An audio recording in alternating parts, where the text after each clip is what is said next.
हाँ चलता है, भेज दे।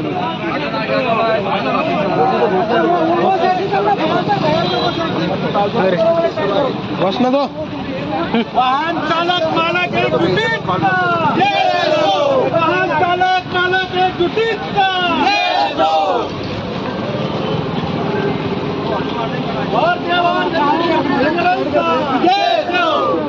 कोण म्हणतो देत नाही, का ढोल बंद करो, बंद करो, बंद करो, का ढोल बंद करो, बंद करो, बंद करो, का ढोल बंद करो, बंद करो, बंद करो, दादागिरी बंद करो, बंद करो, बंद करो, दादागिरी बंद करो, बंद करो, बंद करो, का ढोल बंद करो, बंद करो। कोण म्हणतो देत नाही, शासन आमच्या हक्काचा बात कर रहे हो। कोण म्हणता देत नाही,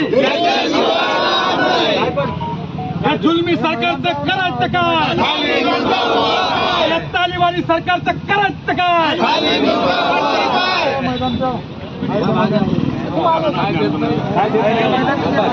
अरे आरिफ साहब तुम आगे बढ़ो, हम तुम्हारे साथ हैं।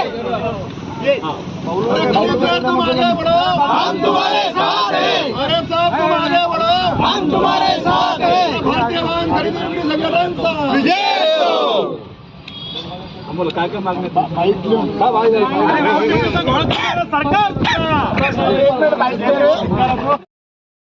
राष्ट्रीय अध्यक्ष भारतीय वाहन खरेदी विक्री संघटना, आमचा जो आजचा मोर्चाचं नियोजन आहे त्याचं कारण असं आहे की RTOचा 56 RTO महाराष्ट्रातले भोंगळ कारभार चालू आहे। प्रत्येक गोष्टीला OTP लागतोय, TO आणि OTP एकत्र व्हावा आणि HP TO आणि HP एकत्र व्हावा, पण 56 RTOमध्ये कुठल्याही प्रकारचं नियोजन न करता हे जे सरकार नियम आणतं आहे, जसं पासिंगच्या गाड्यांचा नियम आणला, मशीन आणलं, पण एकही मशीन आज 56 RTOमध्ये चालू नाही आणि त्याच्या विरोधात आम्ही गाड्या खरेदी विक्री करणारे जैन चालक मालक हे जे संघटित आहेत सगळे, त्यांनी आज मोर्चा काढण्याचं नियोजन केलेलं आहे।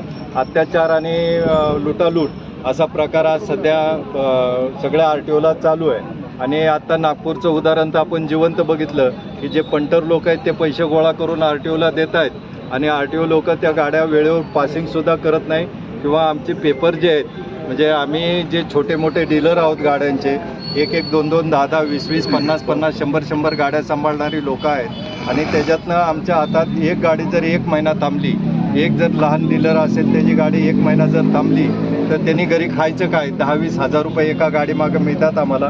त्याच्यातनं जर घर चालत नसेल आणि महिना 2-2 महिने जर RTOचं काम चालू होत नसेल तर त्याच्यासाठी आम्हाला मोर्चा काढणं ह्या सरकारने आणि ह्या RTOने भाग पाडलं आणि आत्तापर्यंत जो व्यवसाय चाललेला होता तो प्रत्येक नियमाच्या डावलून प्रत्येक RTO जिथला 56 RTOचे 56 प्रकार आहेत, प्रत्येक RTO आपल्या नियमानुसार आपल्या कायद्यानुसार वागतो।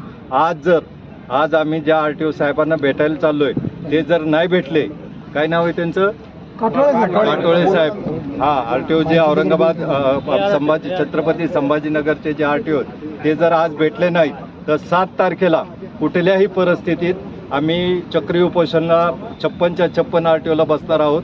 चालक मालक आणि गाड्या खरेदी विक्री करणारे असे सगळे 56च्या 56 RTOला आम्ही तिथे साखळी उपोषणला बसणार आहोत। त्याच्यातनं जर रिझल्ट लागला नाहीच, त्याच्यातनं जर ह्यांच्या कानावर जू रोमली म्हणतात ना तसला प्रकार जर झालाच नाही, यांना काही फरकच नाही पडला तर 26 सप्टेंबरला आम्ही पूर्ण महाराष्ट्रामध्ये चक्का म्हणजे चेरिंग छोडो आंदोलन करणार आहोत आणि त्याच्यातलं बी जर काही नाही झालं तर आम्ही कुठल्याही परिस्थितीत गाड्या खरेदी विक्री करणारे, गाड्या चालवणारे हा एक राजकीय पक्ष स्थापन करू आणि यांच्या विरोधात लढू। या संदर्भात तुम्ही आरोग्यमंत्र्यांशी बोलणं केलं का? आरोग्यमंत्री परिवहन मंत्र्याला आम्ही 4 ऑगस्टला निवेदन दिलेलं आहे। महाराष्ट्रातले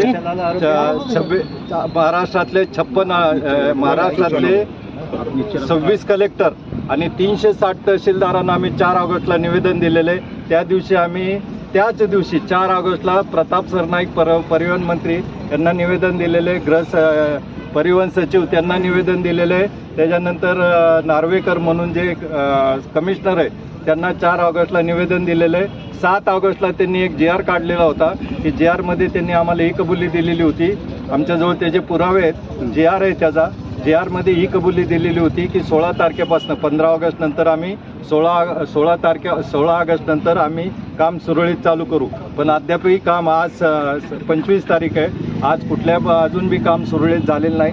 त्याच्यामुळे या मोर्चाचं नियोजन केलेलं आहे. आणि जर समजा नाहीच झालं तर पुन्हा एकदा सांगतो की 7 तारखेला आम्ही चक्री उपोषणला 56 RTOला बसू.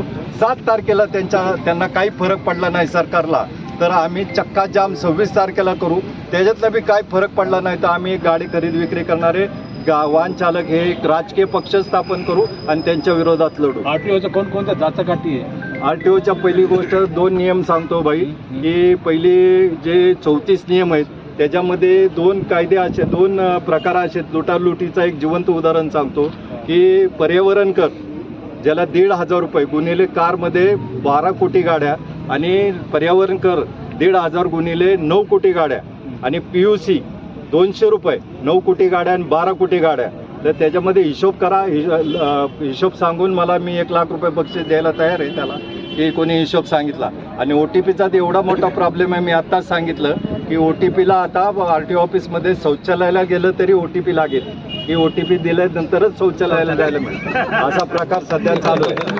तर त्याच्यासाठी सगळ्यात महत्त्वाचा मुद्दा आहे की आमचे जर मागण्या आज मान्य नाही झाल्या तर हे 100% होणार आहे.